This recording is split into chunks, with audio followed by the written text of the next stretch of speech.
إنه لقرآن كريم في كتاب مكنون لا يمسه إلا المطهرون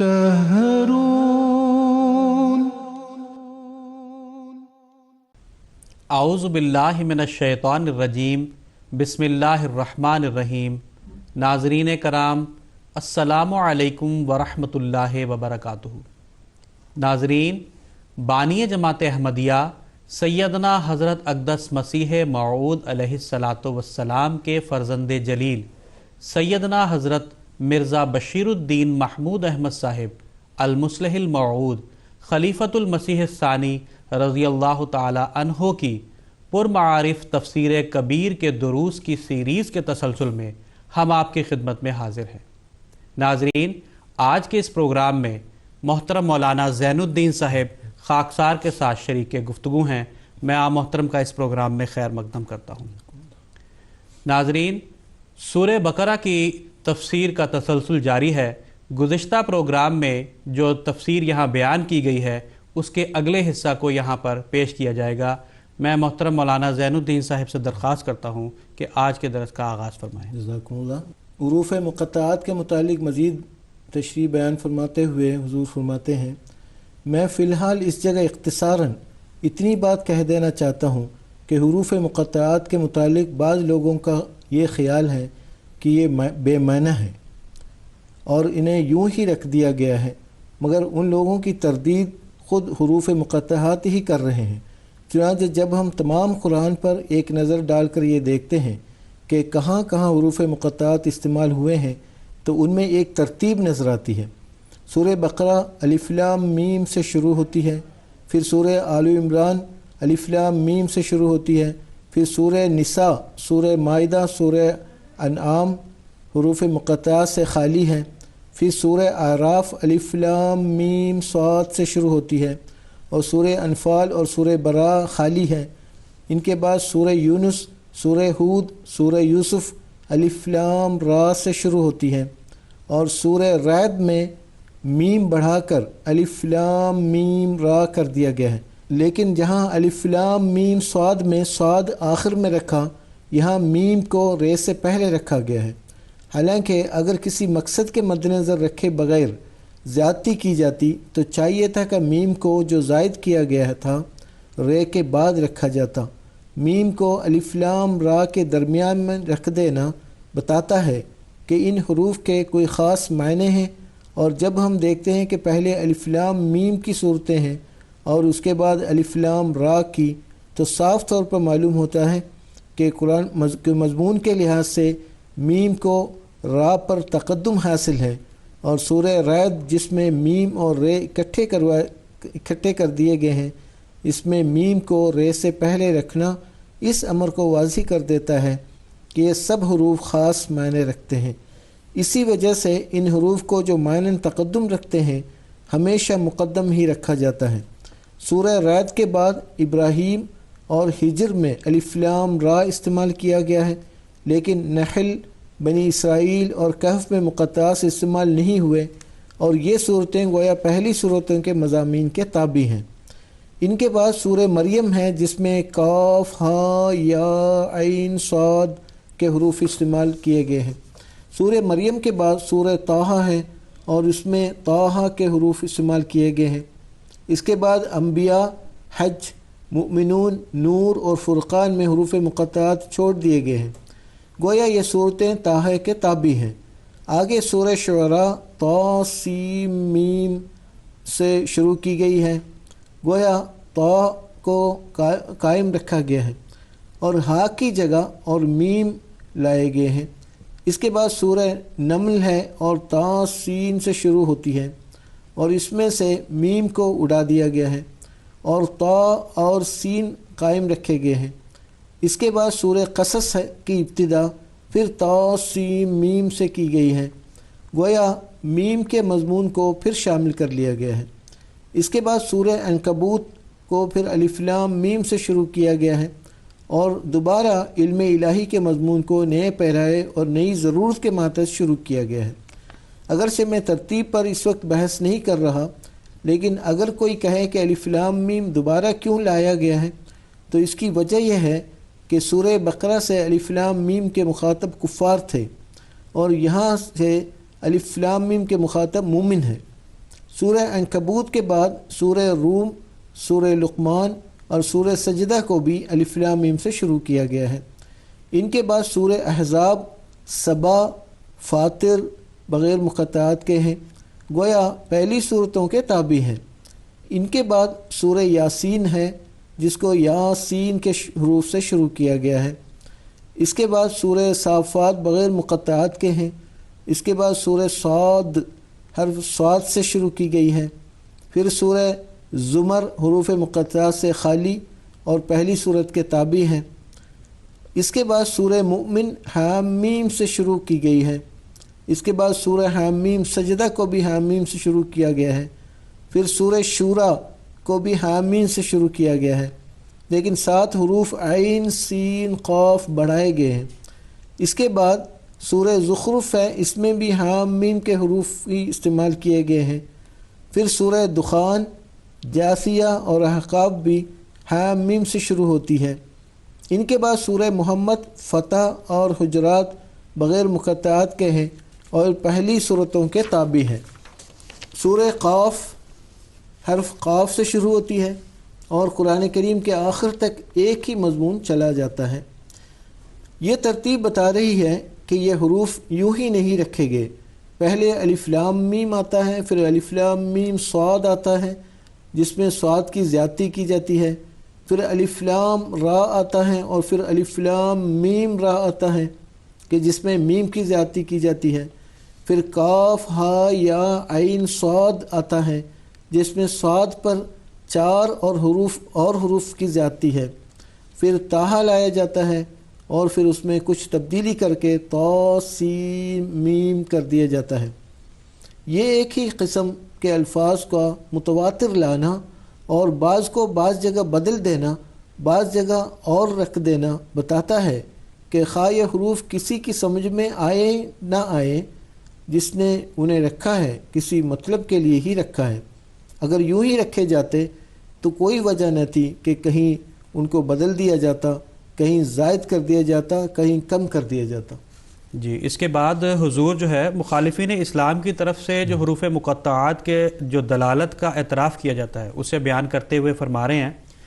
علاوہ مذکورہ بالا دلائل کے خود مخالفین اسلام کے ہی ایک استدلال سے یہ مستنبط ہوتا ہے کہ مقطعات کچھ معنی رکھتے ہیں۔ مخالفین اسلام کہتے ہیں کہ قرآن کریم کی صورتوں کی ترتیب ان کی لمبائی اور چھوٹائی کے سبب سے ہے۔ اب اگر یہ صحیح ہے تو کیا یہ عجیب بات نہیں کہ باوجود اس کے کہ صورتیں اپنی لمبائی اور چھوٹائی کے سبب سے آگے پیچھے رکھی گئی ہیں، ایک قسم کے حروف مقطعات اکٹھے آتے ہیں۔ الف لام میم کی صورتیں اکٹھی آ گئی ہیں، الف لام را کی اکٹھی، تاہا اور اس کے مشترکات کی اکٹھی، پھر الف لام میم کی اکٹھی، حام میم کی اکٹھی۔ اگر صورتیں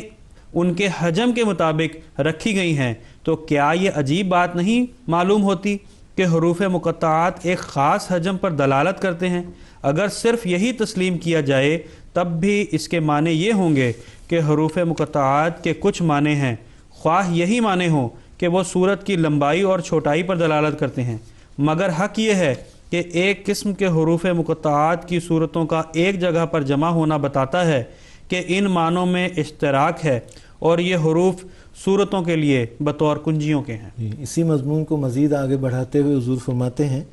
کہ میرے نزدیک حروف مقطعات کے معنوں کے لیے ہمیں قرآن کریم ہی کی طرف دیکھنا چاہیے۔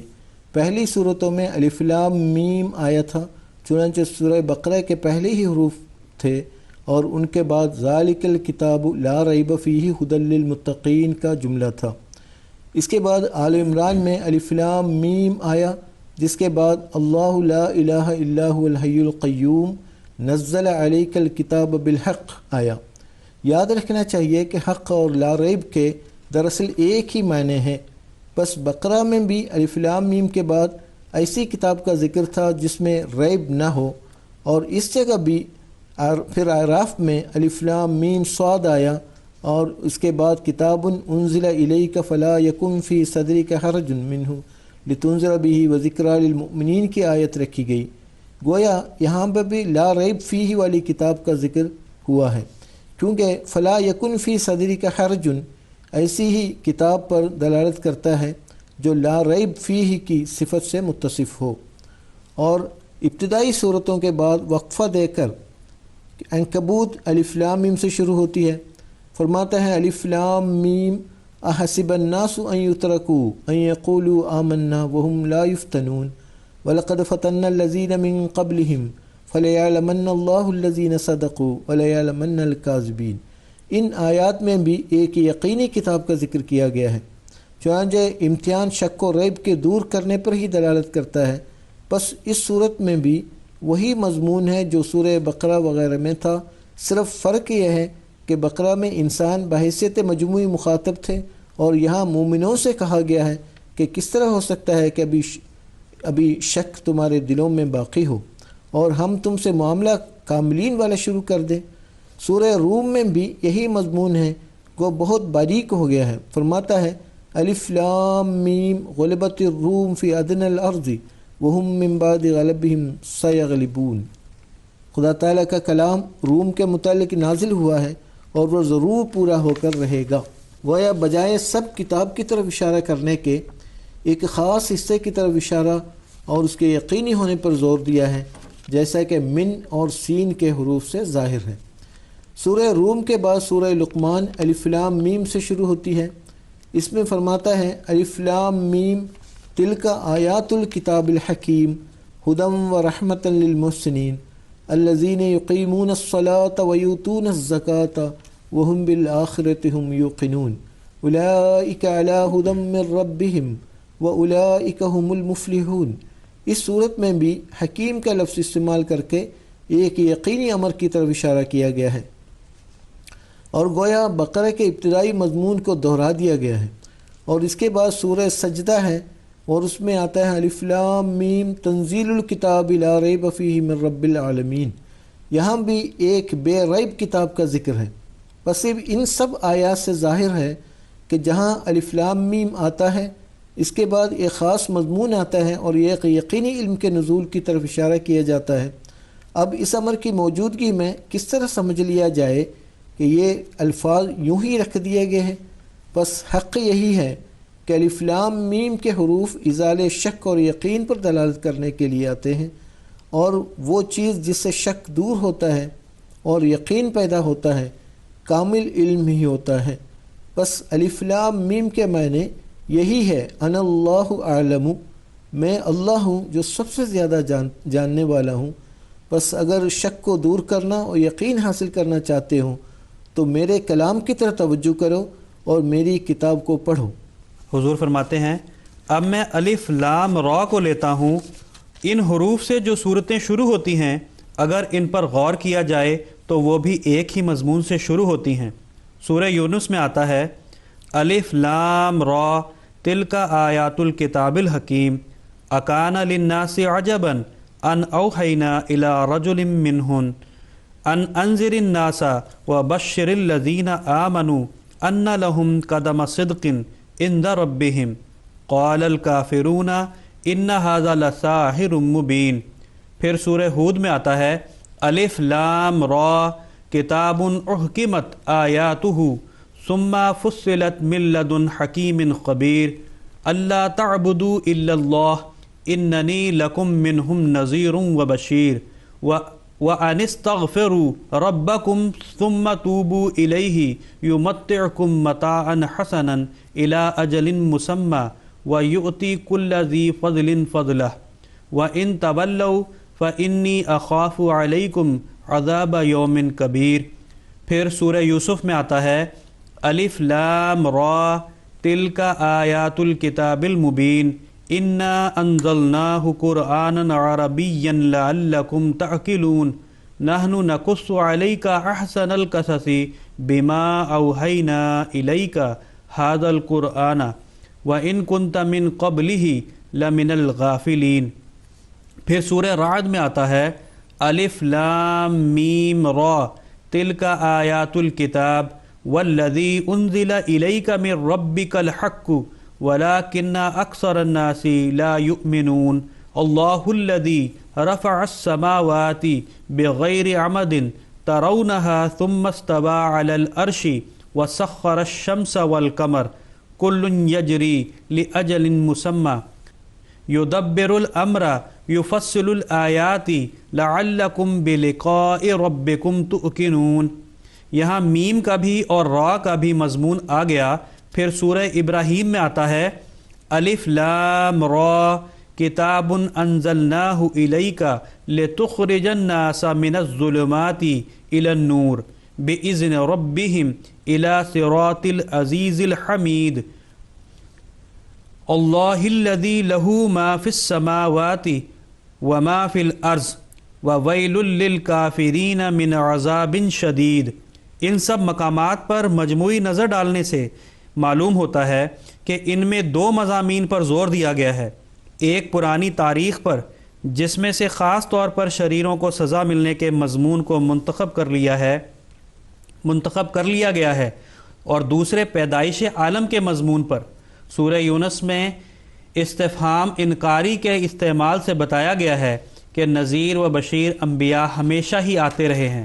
سورہ ہود میں اول تو یہ قاعدہ بتایا ہے کہ کوئی قوم ایک ہی حالت پر قائم نہیں رہتی بلکہ ایک دائرہ کے اندر چکر لگاتی ہے، اور پیدائش عالم کا ذکر کر کے بتایا کہ دنیا کی ترقی قانون ارتقاء کے ماتحت ہے۔ اس کے بعد سورہ یوسف میں صاف الفاظ میں تاریخ عالم کی طرف اشارہ کیا ہے۔ سورہ رعد میں چونکہ میم زائد تھا، اس میں الف لام میم اور الف لام را دو مضمونوں کو جمع کر دیا، اور پہلے تو میم کی مناسبت سے ایک یقینی کلام کی طرف اشارہ کیا ہے، اور اس کے بعد پیدائش عالم کا مطالعہ کرنے کی طرف توجہ دلائی ہے۔ سورہ ابراہیم میں پھر قانون قدرت کا مطالعہ کرنے کی طرف توجہ دلائی ہے اور بتایا ہے کہ اسے دیکھو اس میں تمہیں ایک بیدار آقا کا ہاتھ نظر آئے گا۔ سورہ ہجر میں پھر پچھلی تاریخ کی طرف توجہ دلائی ہے۔ یہ امر ظاہر ہے کہ واقعات اور قانون کا تعلق دیکھنے سے ہے، حقیقت تک وہی پہنچ سکتا ہے جس کی آنکھوں کے سامنے واقعات ہوں یا جس کی آنکھوں کے سامنے کوئی قانون ظاہر ہو رہا ہو۔ پس ان صورتوں کا رویت کے ساتھ تعلق ہے، اور الف لام را میں یہی دعویٰ کیا گیا ہے کہ میں اللہ دیکھتا ہوں، نہ تو پرانی تاریخ میری نظر سے پوشیدہ ہے اور نہ قانون قدرت کا اجرا یا پیدائش عالم میری نگاہ سے مخفی ہے۔ پس رویت سے تعلق رکھنے والے امور میں میری ہی ہدایت کافی ہو سکتی ہے۔ جی حضور مزید اسی مضمون کو آگے بڑھاتے ہوئے فرماتے ہیں، ایک اور بات بھی حروف مقطعات کے متعلق یاد رکھنی چاہیے کہ گو حروف مقطعات کے مضامین حروف اختلاف سے بدلتے رہتے ہیں، لیکن ایک امر میں یہ سب حروف مشترک ہیں، اور وہ یہ کہ جو صورتیں حروف مقطعات سے شروع ہوتی ہیں ان کے مضمون کی ابتدا وحی الہی کے ذکر سے ہوتی ہے۔ اکثر میں تو صاف الفاظ میں کتاب یا قرآن کا لفظی استعمال ہوا ہے، اور چند ایک میں کسی پرانی کتاب کی طرف اشارہ ہے، جیسے سورہ مریم میں، یا کسی خاص کلام کی طرف اشارہ ہے جیسے سورہ روم میں۔ یہ دو معنی جو اوپر کیے گئے ہیں، یعنی نمبر ایک حروف مقطعات صفات الہیہ پر دلالت کرتے ہیں، اور ہر حرف کسی ایسی صفت پر دلالت کرتا ہے جس کا ذکر اس صورت میں پایا جاتا ہے۔ نمبر تین، ان حروف سے اشارہ حروف کی عددی قیمت کی طرف ہے، اور جس قدر عدد ان حروف سے نکلتے ہیں اس قدر زمانے کے حالات پر ان سے خاص طور پر روشنی پڑتی ہے۔ دونوں ہی درست ہے، اور یہ ضروری نہیں کہ ایک کو درست اور دوسرے کو غلط کہا جائے، اور اس بارے میں ابتدائی اسلام کے بعض ائمہ بھی مجھ سے متفق ہیں۔ چنانچہ ابن ابی حاتم نے ابو جعفر رازی کی روایت سے ابو العالیہ سے ایک روایت نقل کی ہے، جس کے ایک حصے کا ترجمہ یہ ہے کہ ان حروف میں سے ایک حرف بھی ایسا نہیں، یعنی الف لام میم اور دوسرے مقطعات میں سے، جو اللہ تعالیٰ کی صفات میں سے کسی صفت کی کنجی نہ ہو، اور نہ ان میں سے کوئی حرف ہے جو اللہ تعالیٰ کی نعمتوں میں سے نہ ہو اور اس کی روشنی سے حاصل نہ ہوا ہو، اور ان میں سے ایک حرف بھی ایسا نہیں جو بعض اقوام کی تاریخ اور ان کے زمانے میں دلالت نہ کرتا ہو، یعنی ان حروف سے یہ تینوں معنی بیک وقت ظاہر ہوتے ہیں۔ ان سے صفات الہیہ پر بھی دلالت کی گئی ہے اور مختلف زمانوں کے بارے میں پیش گوئی بھی کی گئی ہے، اور اللہ تعالیٰ کے معجزانہ کلام کا نمونہ بھی دکھایا گیا ہے، اور ابو العالیہ کا یہ بیان نہایت درست اور مطابقت حقیقت ہے۔ ابن جریر نے بھی اس روایت کو دوسرے لفظوں میں نقل کیا ہے اور اس کے مضمون کی تصدیق کی ہے۔ جی، اس سے آگے سیدنا حضرت مسلم موعود رضی اللہ تعالیٰ عنہ قرآن کریم میں جو یہ حروف مقطعات کو بیان کرنے کا طریق اختیار کیا گیا ہے اس کی وجہ بیان کرتے ہوئے آپ فرماتے ہیں کہ حروف مقطعات کی نسبت یہ سوال کیا جا سکتا ہے کہ اس غیر معمولی طریق کو قرآن کریم نے کیوں استعمال کیا؟ کیوں نہ یہی مضمون سیدھی سادھی عبارت میں بیان کر دیا تاکہ اول عربوں پر اور بعد میں دوسرے لوگوں پر اس کا سمجھنا آسان ہوتا؟ تو اس کا جواب یہ ہے کہ یہ غیر معمولی طریق نہیں بلکہ عربوں میں یہ طریق کلام رائج تھا اور ان کے بڑے بڑے شاعر بھی اسے استعمال کرتے تھے، اور نثر میں بھی اس کا استعمال ہوتا تھا۔ چنانچہ ایک شاعر کہتا ہے عین قلنا قفی لنا فقالت قاف،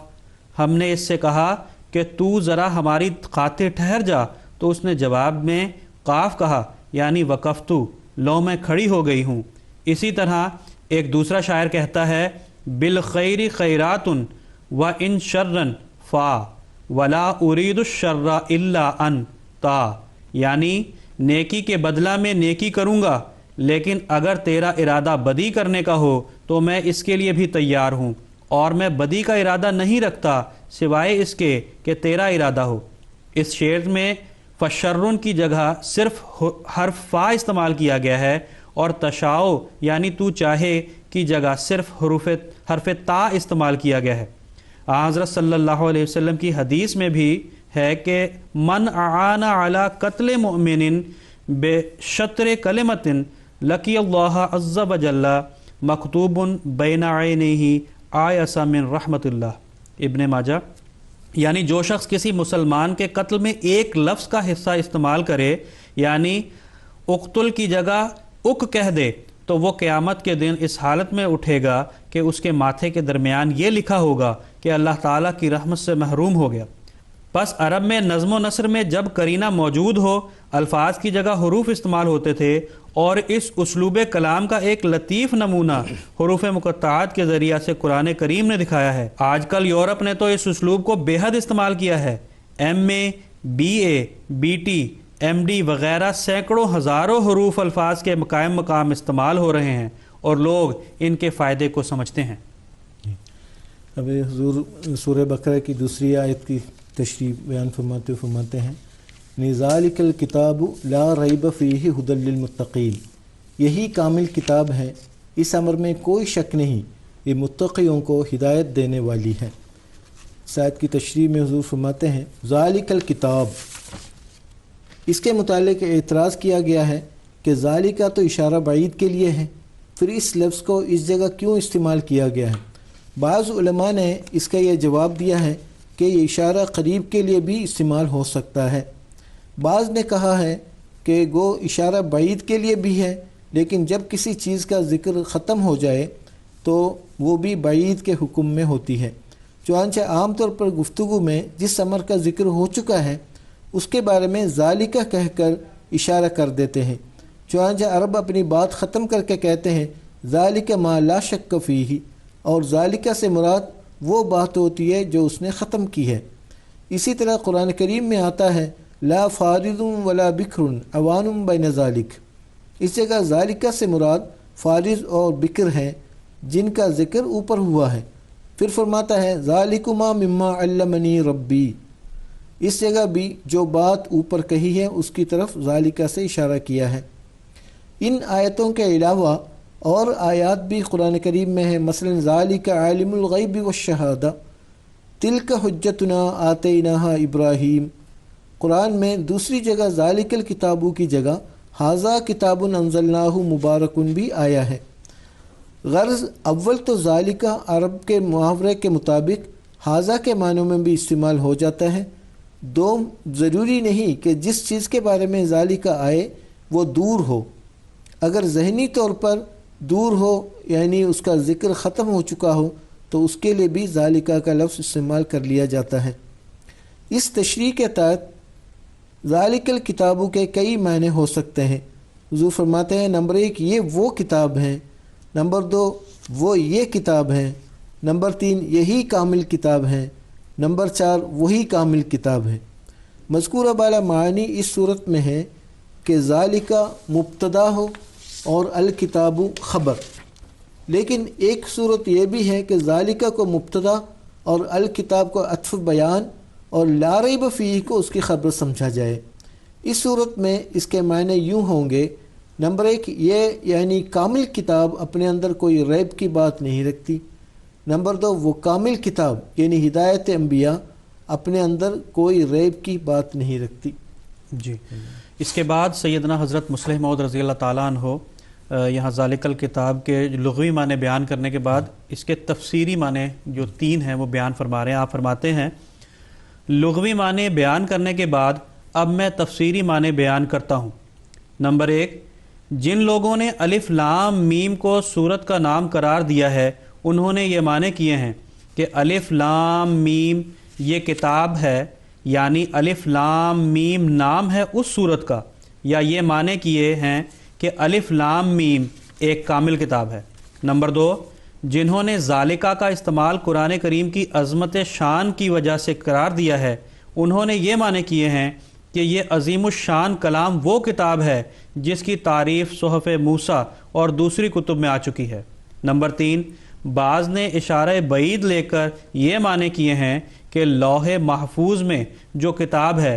وہ یہی ہے، یعنی قرآن کریم، مگر یہ معنی بہت بعید ہیں اور الفاظ قرآنی ان کی تصدیق نہیں کرتے۔ اس رنگ میں بعض اور معنی بھی مفسرین نے کیے ہیں مگر وہ سب کے سب اسی طرح بعید از قیاس ہیں اور ان کے لکھنے کی ضرورت نہیں۔ میرے نزدیک ان تینوں قسم کے معنوں میں سے دوسرے معنی ہی ایسے ہیں جو الفاظ قرآنیہ کے مطابق ہیں،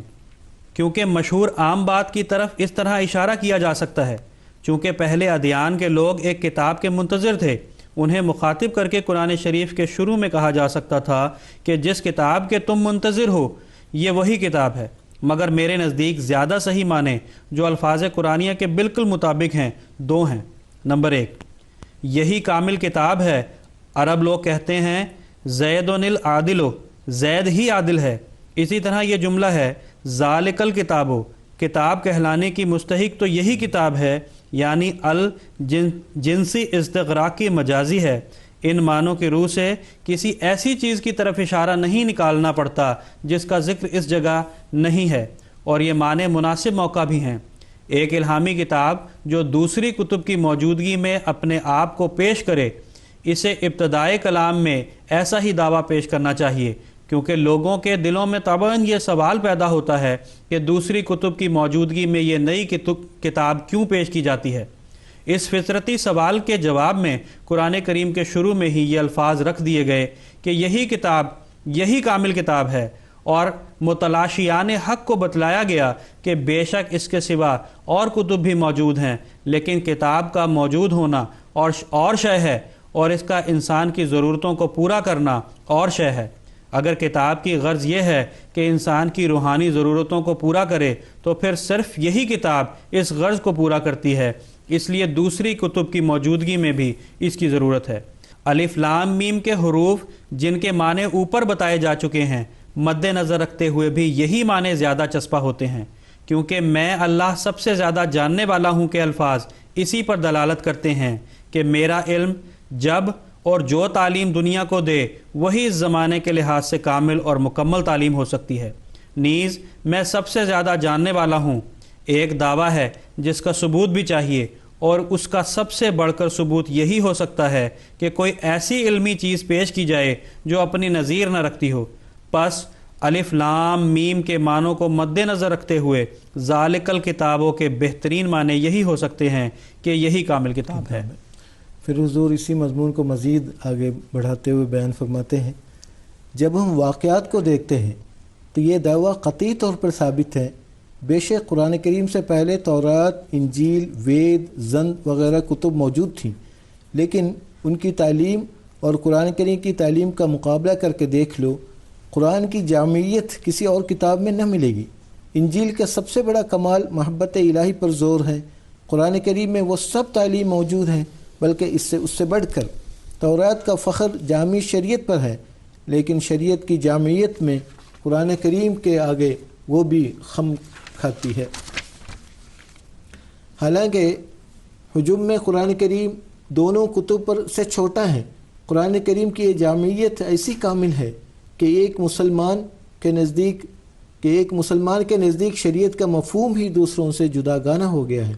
جب ایک مسلمان شریعت کا لفظ بولتا ہے تو فوراً اس کا ذہن اس طرف منتقل ہو جاتا ہے کہ اس میں والدین اور اولاد کے تعلقات، میاں بیوی کے تعلقات، شادی اور اس کے اغراض کے متعلق، میاں بیوی کے فرائض کے متعلق، میاں بیوی کے انتخاب کے متعلق، تربیت اولاد کے متعلق، خاندان کے باہمی حقوق کے متعلق، وراثت کے متعلق، وصیت کے متعلق، ہمسایہ اور اہل محلہ کے متعلق، تجارت اور زراعت کے متعلق، حاکم و محکوم کے تعلقات اور ذمہ داریوں اور حکومت کی نوعیت کے متعلق، مزدوروں اور مزدور رکھنے والوں کے متعلق، حکومتوں کے باہمی تعلقات کے متعلق، اقتصادی مسائل کی بنیادوں کے متعلق، انسانوں اور جانوروں کے متعلق، اور سب سے آخر میں لیکن سب سے مقدم یہ کہ اللہ اور بندہ اور اس کے رسولوں کے متعلق تفصیلی اور مکمل احکام ان کی حکمتوں سمیت بیان کیے گئے ہوں گے۔ یہ سب مسائل اور ان کے علاوہ اور بہت سے اپنی حکمتوں سمیت قرآن کریم میں بیان ہیں، اور ان کا عشر عشیر بھی اور کسی کتاب میں موجود نہیں۔ ویدوں کو لو تو اول عام ہندو ویدوں کو جانتا بھی نہیں، اور جو تھوڑے سے جانتے ہیں ان میں سے اکثر انہیں بطور منتر جنتر استعمال کرتے ہیں، اور جو اس سے سمجھتے ہیں ان کے نزدیک بھی اس کی بڑی خوبی دعائیں اور پیدائش انسانی کی غرض کا بیان کرنا ہے، مگر دعاؤں اور انسانی پیدائش کے فلسفے پر جو مکمل اور تفصیلی بحث قرآن کریم نے کی ہے، اس کے مقابل میں ویدوں کی تعلیم بالکل ماند پڑ جاتی ہے۔ قرآن کریم کی دعائیں انسانی فطرت کی باریکیوں پر مشتمل ہیں، وہ لفاظی سے پر نہیں، وہ انسان کی ضروریات کو پہلے ننگا کر کے دکھاتی ہے، پھر انہیں قدوسیت اور پاکیزگی کی چادر اڑھاتی ہے۔ اسی طرح قرآن کریم انسانی پیدائش کی ایسی تفصیلات بیان کرتا ہے جو اشتہاروں میں چھپ کر انسانی دماغ کو پریشان نہیں کر دیتی، بلکہ اسے مشاہدہ اور تجربے کے میدان میں کھڑا کر کے اس کے ذہن کو صاف کرتی اور اس کے فکر کو جلا بخشتی ہیں۔ اور اسلام نے انسان کے انجام کو یعنی ما بعد الموت کے مسئلے کو جس طرح بیان کیا ہے، اس کے مقابل پر سب کتب شکست خوردہ ہے۔ تورات خاموش ہے، انجیل بالکل نامکمل سا ذکر کرتی ہے، ویدوں میں ما بعد الموت کا کوئی ذکر نہیں، زرتشت کی کتاب میں کچھ ذکر ہے مگر صرف استعارہ کے طور پر اور مادی الفاظ میں دیا ہوا۔ اس کے مقابل پر قرآن کریم تفصیلاً بتاتا ہے کہ نیک و بد کو کیا جزا ملے گی اور کس طرح ملے گی، اور اس کی کیا کیفیت ہوگی اور اس کی غرض کیا ہوگی، دوسری زندگی کا مقصد کیا ہے اور اس کے حصول کے لیے کس جد و جہد کی ضرورت ہے، جزا سزا کے اصول کیا ہیں۔ جی، اس کے بعد حضور جو ہے دیگر مذہبی کتب کے ساتھ ایک اور موازنہ پیش فرما رہے ہیں۔ حضور قرآن مجید میں جو فلسفہ اخلاق کا بیان ہے اس میں اور دیگر مذہبی کتب میں جو اس کا بیان ہے اس کے تعلق سے موازنہ پیش کرتے ہوئے آپ فرماتے ہیں، پھر فلسفہ اخلاق ہے جس پر مذہب کی بنیاد ہے اور دنیاوی امن و امان کے قیام کا انحصار ہے۔ اس مضمون کو بھی دوسری کتب نے یا چھوا نہیں یا صرف اس کے حوالی کو چھو کر چھوڑ دیا ہے۔ بدھ کی تعلیم میں بے شک جذبات پر بحث ہے، مگر قرآن کریم کی تعلیم کے مقابل پر وہ بھی کچھ نہیں۔ قرآن کریم نہ صرف جذبات پر بحث کرتا ہے بلکہ وہ ان کے پیدا ہونے کی وجوہ اور ان کی ضرورت اور پھر ان کے صحیح طور پر اختیار کرنے کے ذرائع پر بھی روشنی ڈالتا ہے۔ وہ یہ بھی بتاتا ہے کہ جذبات کب اور کس صورت میں نیک ہوتے ہیں اور کب اور کس صورت میں بد، پھر یہ بھی بتاتا ہے کہ جذبات کو نیک کس طرح بنایا جا سکتا ہے اور بد ہونے سے کس طرح بچایا جا سکتا ہے، اور ایسے اثرات سے کس طرح اپنے نفس کو بچایا جا سکتا ہے جو جذبات کو بدی کی رو میں بہا دیتے ہیں۔ بدھ کی تعلیم میں تو یہ کہا گیا ہے کہ تم خواہشات کو ترک کرو تو گناہ سے بچ جاؤ گے، مگر یہ نہیں بتایا گیا کہ وہ کون سی باتیں ہیں جن سے بدی کی خواہش پیدا ہوتی ہے اور وہ کون سے ذرائع ہیں جن کی مدد سے ان کو روکا جا سکتا ہے۔ مگر قرآن کریم ہمیں بتاتا ہے کہ گناہ کا منبع کہاں ہے، اور پھر وہ اس منبع کو روکنے کی تدابیر بھی ہمیں بتاتا ہے۔ اور ان سب تفصیلات کے باوجود قرآن کریم سب کتب سے جو الہامی ہونے کی دعوے دار ہیں چھوٹا ہے، جس کی وجہ سے اس کا پڑھنا، سمجھنا اور یاد رکھنا بہت آسان ہے، حتیٰ کہ ہزاروں لاکھوں اس کے حافظ دنیا میں موجود ہیں۔ پس قرآن کریم کے شروع ہی میں اس دعویٰ کو پیش کرنا کہ یہی کامل کتاب ہے، ایک ایسا دعویٰ ہے جو ضرورت کے مطابق ہونے کے علاوہ نہایت مناسب موقع پر پیش کیا گیا ہے۔ اسی طرح ذالک الکتاب کے دوسرے معنی بیان کرتے ہوئے حضور فرما رہے ہیں، نمبر 2، ان معنوں کے علاوہ ایک اور معنی بھی اس آیت کے ہیں، اور وہ بھی سیاق و سباق کے عین مطابق ہیں، اور وہ یہ کہ سورہ بقرہ سے پہلے سورہ فاتحہ ہے۔ اس صورت میں ایک دعا سکھائی گئی تھی کہ خدایا مجھے سیدھا راستہ دکھا، ان لوگوں کا راستہ جن پر تو نے انعام نازل کیا ہے۔ اس دعا کا جواب ان الفاظ میں دیا گیا ہے، اور اللہ تعالیٰ فرماتا ہے کہ جس ہدایت کو تم نے سورہ فاتحہ میں طلب کیا تھا وہ یہی کتاب ہے، یعنی قرآن کریم ہے۔ اس طرح ذالکہ اشارہ بعید کے معنی ہی دیتا ہے اور کسی اور تعویل کی ضرورت نہیں رہتی۔ جب مجھے اللہ تعالیٰ نے یہ معنی سکھائے تو میں بہت خوش ہوا، مگر کچھ عرصہ کے بعد مجھے معلوم ہوا کہ مجھ سے پہلے ان معنوں کی طرف کم سے کم ایک عالم اسلام سبقت کر چکا ہے، اور وہ علامہ ابو حیان کے استاد ابن جعفر بن ابراہیم بن الزبیر ہیں، جن کی طرف منسوب کر کے علامہ ابو حیان نے یہ معنی اپنی تفسیر میں لکھے ہیں۔ اس میں کوئی شک نہیں کہ یہ نہایت لطیف معنی ہیں۔ ان معنوں سے سورہ فاتحہ اور سورہ بقرہ کے تعلق پر بھی روشنی پڑتی ہے، اور ثابت ہوتا ہے کہ سورہ فاتحہ کے بعد سورہ بقرہ کا رکھا جانا یوں ہی نہیں بلکہ اس وجہ سے ہے کہ اس کے مضامین سورہ فاتحہ کے جواب میں ہیں، اور ذالکہ کے معروف معنی کو بھی نہیں چھوڑنا پڑتا۔ اس آیت کا آخری حصہ یعنی ھدی للمتقین ان معنوں کی مزید تصدیق کرتا ہے۔ گویا اس آیت میں یہ بتایا گیا ہے کہ جس ہدایت کو تم نے طلب کیا تھا وہ یہی کتاب ہے، اور تم نے چونکہ معمولی ہدایت طلب نہیں کی بلکہ انعمت علیہم گروہ کی ہدایت طلب کی ہے، اس لیے ہم تم کو بتاتے ہیں کہ یہ کتاب ھدی للمتقین ہے، یعنی معمولی ہدایت نہیں دیتی بلکہ کامل متقی کو اور اوپر لے جا کر انعمت علیہم کے اعلیٰ طبقہ کے لوگوں میں شامل کر دیتی ہے، اور تمام انبیاء کی تعلیموں اور ان کے حاصل کردہ انعامات کی جامع ہے۔ ناظرین، اس کے ساتھ ہی ہمارے آج کے اس پروگرام کا وقت ہوا چاہتا ہے۔